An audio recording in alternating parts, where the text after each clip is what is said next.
Okay, mastering the art of pitching. Today we will explore the art of pitching in baseball and learn effective techniques to dominate on the mound. As a current baseball player, Francis Howell, who's playing for a state championship this weekend, and a future collegiate baseball player at Jefferson College, I've spent countless hours in baseball, around baseball and pitching.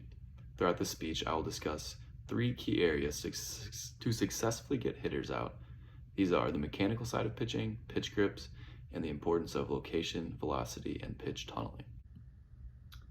Okay, mastering the art of pitching, the mechanical side of things. There's 5 steps in the mechanics, advanced mechanics, and I will show them to you now.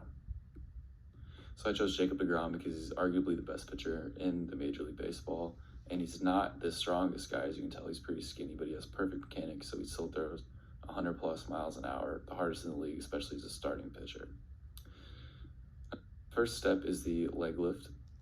Just the front leg lifts up, gets everything started, gets into the hips. It's a core movement, so the core starts the movement. The next step is the hinge into the back hip, which is where the pitcher drops into the back hip. It loads everything up, coils everything up, and that's the start of where the power comes from. And then after that, the next step, the hips open from the hinge, just like the coil.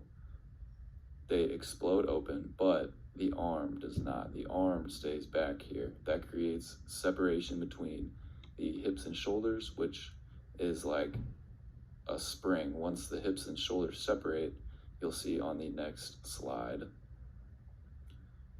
When the arm comes through, it comes through as fast as possible if you get good separation from the hips and shoulders. Now the lead leg block, the front leg, has to straighten out here to stop everything from going forward, to create more whip of the arm, more separation.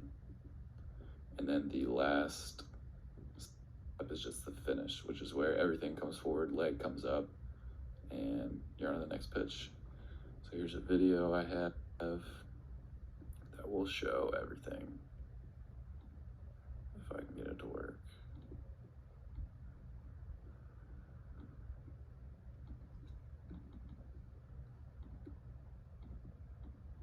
Okay, here we go. So here we have the lift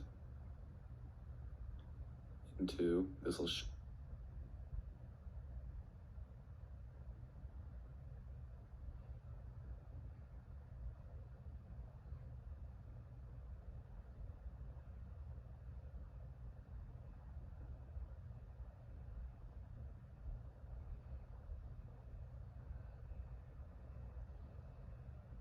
Okay, now on to pitch grips to throw at the different type of pitches.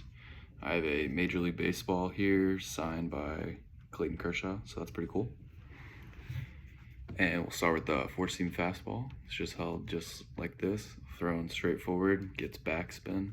It's always the pitcher's hardest pitch that he throws, and if you throw a good one, you'll get it to go here and rise just a little bit.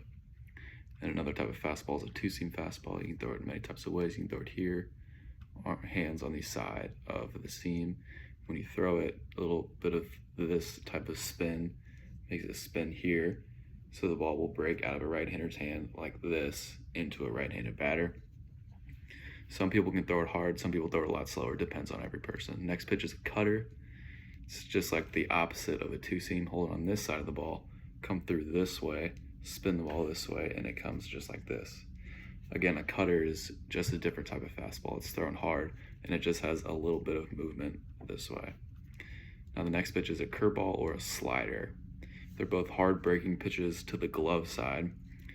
You can hold a curveball like this across the seams here, and when you throw it, you get the wrist turned and flick here, and the ball spins a lot this way downwards. This is most of the time a pitcher's biggest breaking pitch, and it's a lot slower than their fastball. The pitch comes here and breaks late down.